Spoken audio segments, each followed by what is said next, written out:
We're here today in State of Ohio versus Virginia C. Long, case number 25CR001471. Defendant is present in open court today with her counsel, Jocelyn Conwell. Your Honor, we're here today for a sentencing. The defendant was last before Your Honor on January 8th of 2026, where she pled guilty by way of information to one count of disrupting public services, a felony of the fourth degree. At that time, an updated pre-sentence report and updated drug and alcohol evaluation were ordered. It's the state's understanding that those have been completed and provided to the court, and that all parties are prepared to go to sentencing at this time. Thank you. Thank you. Ms. Conwell, any reason not to go forward with sentencing? No, I don't. Anything you'd like to say on behalf of your client? I did receive your sentencing memorandum and have read that. Okay. Thank you, Judge. My client is 50 years old, and as provided in the sentencing allocution, she is a full-time caretaker. She's unemployed at this time. Being that she's a full-time and sole caretaker of her mother, who is 88 years old, she has terminal cancer, and she also has an autistic son. I believe those two factors have caused a great amount of stress, anxiety, and some depression. Although I'm not an expert in the medical field at all, but from just speaking with Miss Long, I can she's confided in me that she gets overwhelmed, and so as a result, from speaking with her and looking at her history, which we can see has been pretty lengthy, it's all been related to her alcoholism. No other illicit drug other than alcohol. She tells me that she's taken it upon herself to go to one-to-one counseling, as well as she's on Vivitrol, and she's brought some other medications with her. That's all to address the alcoholism, isn't it? It's, yes, what I'm on. That's what you're on? Okay. So she's getting medication as well as counseling, because it looks to me like her alcoholism is deep-seated. It's been going on for at least, I would estimate and say, at least 10 years, if not longer. And she's chosen this route, albeit voluntary, albeit inappropriate, which she has conceded, and she's admitted to that. As being as such, she's taken it upon herself to try to address those issues that are causing all these problems. Again, we can see that she's got a lengthy history. She is accepting her responsibilities in all of these actions. Which is, she's told me she's ashamed, and she wants to try to address the alcoholism, which has been the culprit, albeit that it's been voluntary usage on her own. Nobody's forcing her to do it. But she's chosen to self-medicate to address her personal problems, which isn't the route to go. She understands that. Judge, that being as it may, and I cited under Revised Code 292911 and 292912, the court does have discretion to consider other alternatives, although incarceration is one of those alternatives. We're asking if the court would consider community control sanctions, and that being the case, if the court is inclined to consider community control sanctions and still wants to consider incarceration, perhaps a suspended sentence of some time within that 6 to 18 month time frame that's allotted under as a felony, as the offense is a felony 4. So that rehabilitation could be emphasized, because in my opinion, respectfully, I'm submitting, incarceration itself would not address the underlying problem. She's going to come out with the same problem because it's been so long term. Thank you, Your Honor. Thank you for giving me your time. As long as you have the right to address the court before your sentence, you can say anything you want. Is there anything you want to say? Just that I'm trying to do the best that I can do now. I know alcohol is not I can't turn to that, and this last time I didn't want to. I was released from the pre-release center in Cleveland, and my sleep was completely off, and that's what I turned to try to get some sleep, and it didn't work. It backfired on me, and I want to be there for my children. I want to do good in society.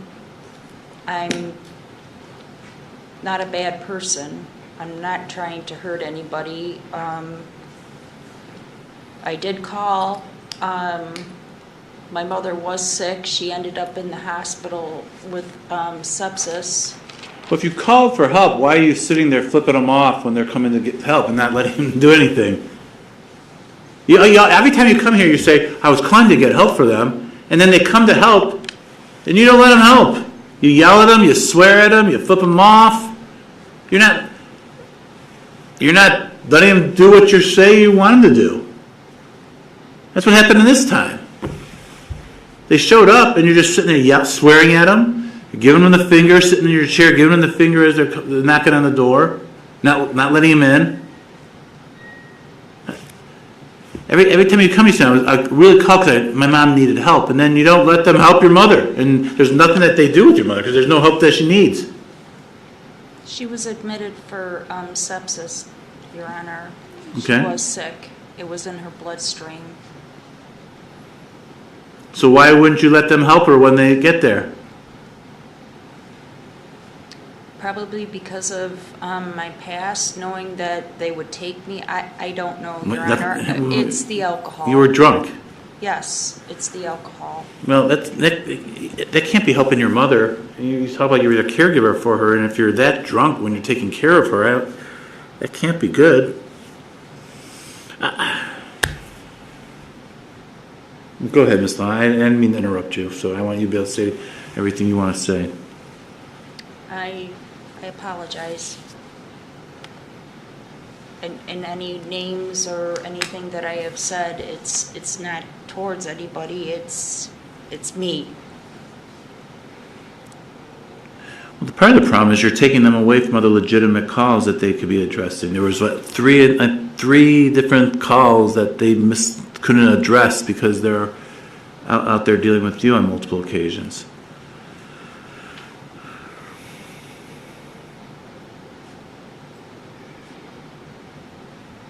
Trying to get the help that I've been seeing a one-on-one counselor, which has been helping me tremendously. I'm getting the Vivitrol shot right now, and that is helping me too. And I've been on the SCRAM bracelet, and I've had no problems with it. I guess that's what I can't get. When you're on SCRAM, you don't drink. Now that's not in any way. It's not medication. It's not the Vivitrol shot. It's simply the threat of getting in trouble that prevents you, I guess, when you're wearing SCRAM.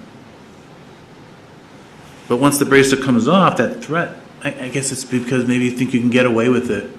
I'm just thinking out loud here, quite frankly, that you think you can get away with it when you don't have the bracelet on, that you know we're going to catch you if you have the bracelet on.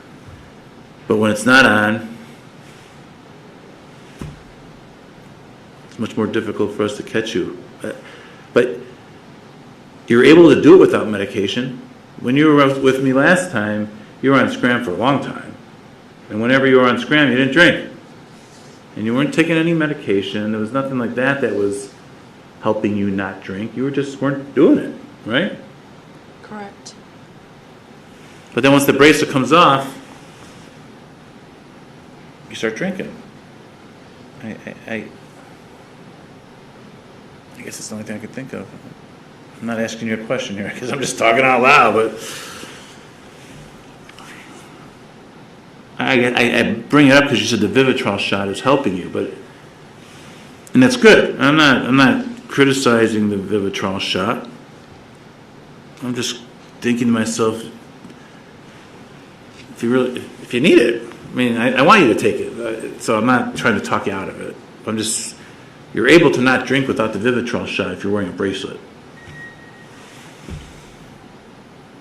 Maybe the Vivitrol shot helps you if you don't have the bracelet on. I know. You have it on now. You haven't had the Vivitrol without the bracelet on, right? I've had both on. So you've never done Vivitrol without the bracelet? Correct. Because it's your second shot scheduled, I think, coming up? This week.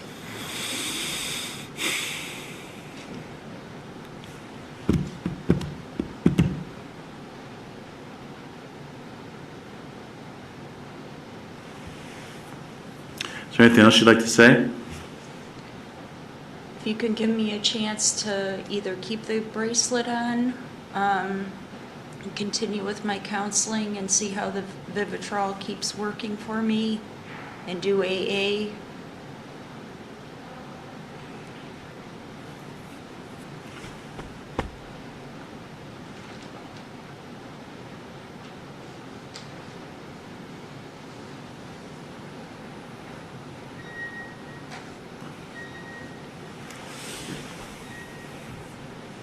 So, if I was going to put you on probation, you'd want this bracelet the whole time you're on probation?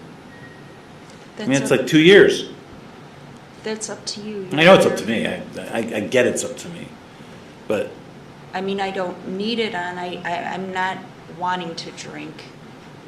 And when I did drink, honestly, Your Honor, I don't know if you've ever been in any of those places. You're up every 3 hours. You're off your sleep, and that's what happened with me. I was waking up every 3 hours. I wasn't on. I was just turning to that to try to get some sleep, and I know there's other ways to do that. I just, I don't want the alcohol anymore. I don't want it in my life.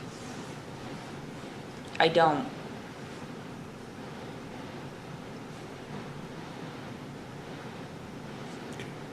all right, anything else, Ms. Long? No, Your Honor. Ms. Connell, anything else on behalf of your client? No, Your Honor. For the state of Ohio? Thank you, Your Honor. As this court is aware, this is the third conviction for this type of behavior for Ms. Long. This behavior, at least convictions, began in 2023. Initially, the Willoughby Police Department had the first case making false alarms stay in municipal court, that being the misdemeanor. In 2024, she had an attempted disrupting public services, allowing it to be an F5. That was before this court. And then this case, which is the F4. There was some talk in the memorandum that was filed by defense talking about her lengthy history, but that every offense had been victimless. I know this court has addressed it with this case not being victimless in the sense that there were calls that the police were not able to go to in a timely manner, other people that could have been harmed by this, and just taking the police away from other activities that they could and should be involved in. As well as she has prior convictions for resisting arrest. One of them specifically is physical harm to an officer. So the state does believe that there have been victims in these cases, including there's disorderly fighting, which implies another individual. In addition to the citizens in that aspect, also the dispatchers are being sworn at, wasting their time and energy, taking all of these phone calls from Ms. Long, and she is very disrespectful and rude to them. They attempt to stay very professional with her, but she swears at them and they can't not take her calls in case there is an issue. So on September 26th, there was one 911 call. The police went to her house one time. On September 29th, there were 7 calls. They went to her house 2 times within 2 hours. On October 10th, there were 3 or 4 calls. They went to her house 2 times. She was arrested on the last call. So as for seriousness, the repetitive nature of this and her background makes the state more concerned. In addition, she at various times says she was calling for help and disregarding the number of calls and her behavior when the police do come. At the plea, she began to tell this court that she was just calling for help. In her written version to probation and even to the drug and alcohol Miss Friend, she said all of those things. So it doesn't feel to the state that she's taking full responsibility for her actions and what she is doing. Her history of criminal convictions go back to 2017. In 2017, there were 3 separate disorderly conduct convictions, one specifically for fighting, one specifically for intoxication. In 2018, it looks like she has 7 different disorderly conduct convictions, one of those being 2 of those being with intoxication. There's also an OVI and a resisting arrest that year. 5 of those cases had probation violations. In 2000, I believe it's 2001, so I skipped that. There was an OVI. In 2021, there's an OVI. In 2022, another disorderly conduct, this one utterances. 2023 is the resisting arrest with physical harm to an officer. There was a probation violation in that case. She also had an OVI that year, an open container, and that was the making false alarms. 2024 is the attempted disrupting public services with 3 probation violations, where this court gave her multiple treatment opportunities until she eventually went to prison. While she was on probation, she was also convicted of open container and disorderly conduct intoxication. So she has a history that indicates a lot of alcohol issues. As this court is well aware, Ms. Long has in the past denied any alcohol issues, even when very obvious things are happening. She has been given opportunities by this court for treatment, as well as her past conduct evaluations have been ordered where she could get treatment following those. Her prison time was June 26 to September 6 of 2025. She was released from prison September 6th. These calls began September 26th, so less than 3 weeks out of prison. Based on that, the state does feel that prison is consistent in this case. She's been given a lot of opportunities. We do not feel that she's amenable, so we would recommend prison in this case with the 5 days credit, with costs and fees. If this court is inclined to give her an opportunity, the only times that Willoughby Police Department gets a break from her phone calls is when she is either incarcerated or on SCRAM. So I know in my past conversations with them, they have asked to have one of the two occur so that their dispatchers are not inundated with calls. But it is the state's recommendation for prison in this case. Thank you. Thank you.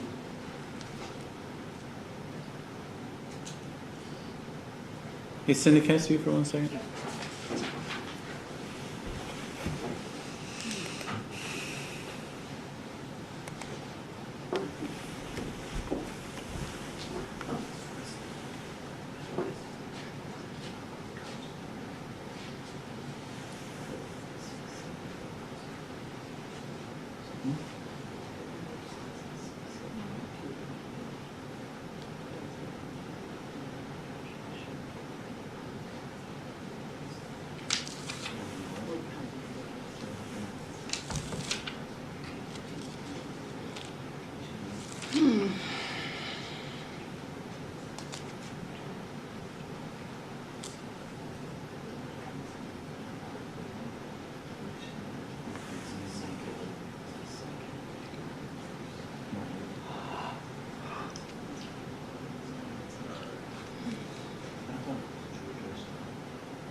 This looks like a...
All right, this court has reviewed the pre-sentence report and investigation, the drug and alcohol evaluation. I've considered the facts and circumstances of the offense involved, the nature of the offense. I received the sentencing memorandum from Ms. Conwell. I've read and considered that. Consider what's been said here today by Ms. Conwell, the defendant, the prosecutor, the recommendations from everyone.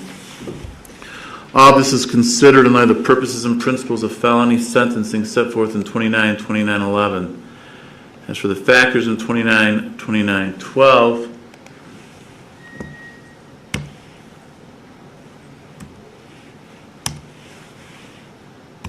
factors indicating the conduct is more or less serious.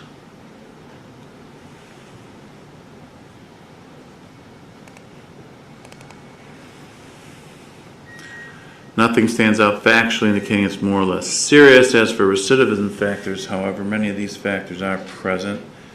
Defendant has a history of criminal convictions.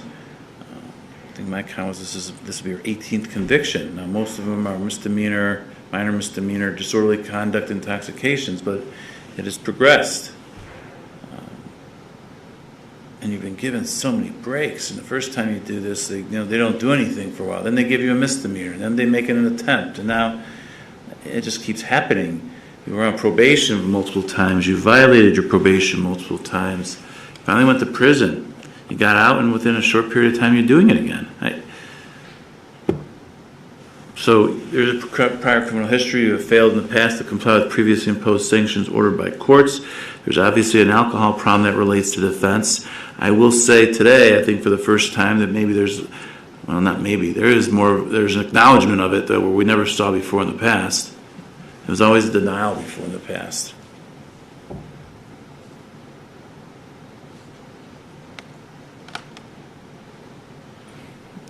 And I'll be honest, you're presenting here today much different than you've presented before in the past. And that's a good thing, the way you did it. In the past, you just have been defiant. You've been mad. You've been in denial. I don't see that today. No. Maybe you're playing me. I don't know, but it doesn't come across like that. You seem sincere. I guess I'll find out.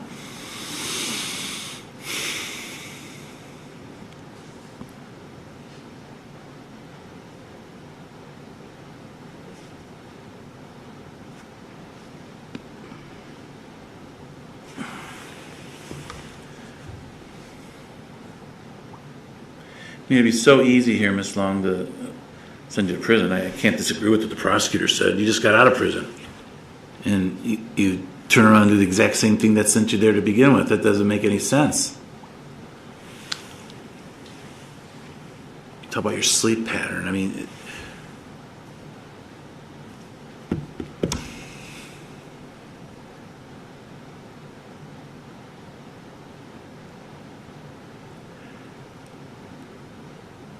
I'll give you a chance to continue with what you started here, but I want to make something clear because I know I didn't do it before in the past.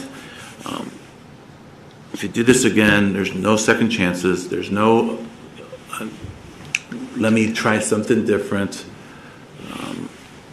You're going to go to prison and you're going to get the maximum sentence. Last time I didn't do that. You served 45 days and you were out, or what? Maybe it was even less than that. I'm not exactly sure how much. It wasn't long. You had a lot of credit built up from all the different jail time that you had and NeoCap. That's not going to be the case. I'm saving the time so that if you mess up, and I'm hoping this doesn't happen. I'm not like sitting here wanting that to be the case. But I'm saving the time so that if it happens again, you're going to prison for that entire period of time. You're not going to have the credit that you had last time, which lets you serve 45 days and get out, or whatever she served. How much long did she serve last time? Actual time? According to the interview, It was 45 days. Is what? 2 weeks at the Ohio Reformatory for Women, and then sent to the pre-release program. Yeah, that's right. That's what it was. 45 days is what the PSR said she committed this offense after she was released, which is probably really less than that. Correct. It was less. So, and it's not going to matter what the excuse is. The worst thing that could happen to you is not going to be an excuse. You understand that? Yes. I'll find you're amenable to an available community control sanction. I'm going to put you on community control sanctions for 2 years. And like I said, I'm going to save all the time, have it hanging over your head. I'm going to send you to 5 days in jail with 5 days of credit. I'm going to order that you for the first 60 days here, keep that SCRAM unit on. I'm going to order that you don't use any drugs or alcohol. You have to submit random urine screens or whatever testing is requested of you to determine whether you're using any drugs or alcohol. You must submit those screens. You're to attend 3 AA meetings a week. Provide proof of that. You're to have an AA sponsor. I want you to continue with your medically assisted treatment, the Vivitrol shot. I also want you to continue with counseling, mental health counseling at Signature Health, as well as psychiatric counseling. And take whatever medications are prescribed to you, take them as prescribed.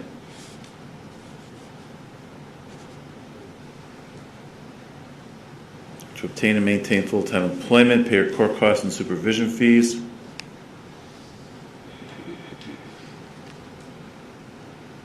And obviously, I can't order, and I'm not going to order that you don't call the police for help. But if it turns out that you're doing the same stuff, you're going to get charged again, and you're going to get the maximum sentence on this, and then there's going to be other charges too. And I'm promising you that's what's going to happen. I understand.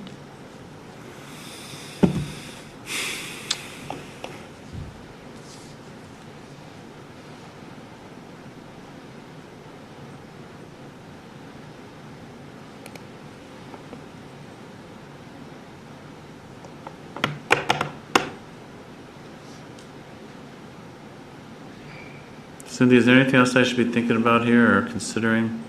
Your Honor, I do have one question regarding her status as caregiver. The full-time employment that you're requiring of her, is that outside of the home or is that at the appropriate time?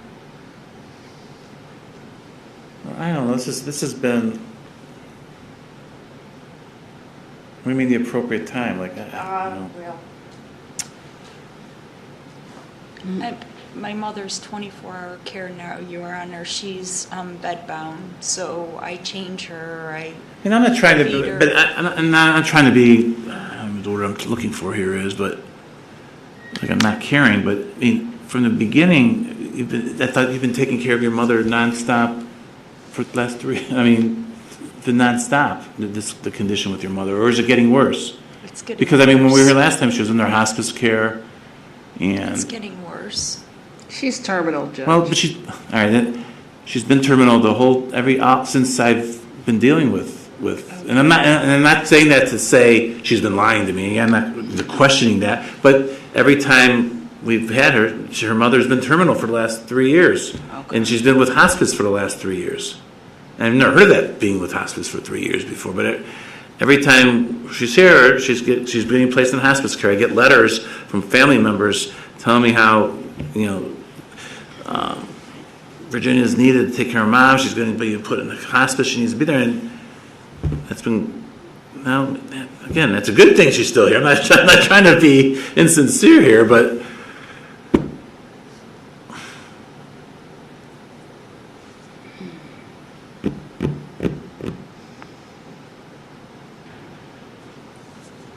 when did you stop working?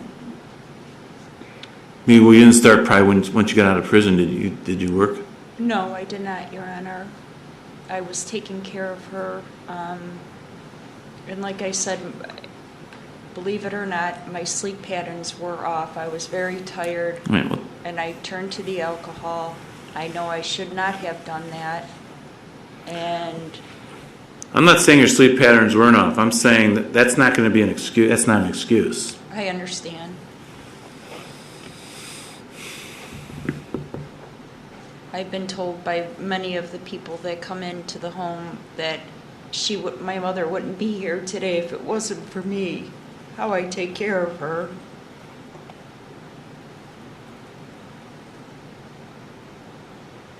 And I also, my son, he needs me. He's a nervous boy when I'm not around with him.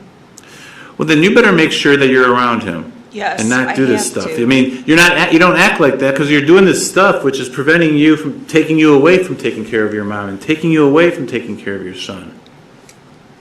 It's not me that's doing it. You're doing it. I know that. So you should be thinking of that And I'm when you make ashamed these of it. decisions. I have a lot of guilt Well. inside of me. Well, we'll hold off on the full-time employment for now, but we'll discuss that if circumstances change. Anything else, Ms. Henley? No, Your Honor, thank you. So, Mr. Long, you understand the conditions of your community control sanctions? Yes. So you need to get, you're on the SCRAM already, never mind. So it'll be 60 more days from today. It's on, right? Yes. I need to advise you, if you fail to comply with any of these conditions, any of the rules of probation, if you leave Ohio without permission from the court, or if you commit another crime, a motion to terminate your community control will be filed. If it's found that you violated, I could extend your probation up to 5 years, I can impose more restrictive sanctions against you, including jail time, or I can and I will terminate your probation, send you to prison. It'll be 18 months in prison, and it'll be consecutive to any other sentence that you may be getting sentenced to at that time or that you're serving at that time. You understand that? I understand. And that's going to be what happens. All right. Ms. Cutts, anything else? No, thank you, Your Honor. Ms. Conwell? No, thank you.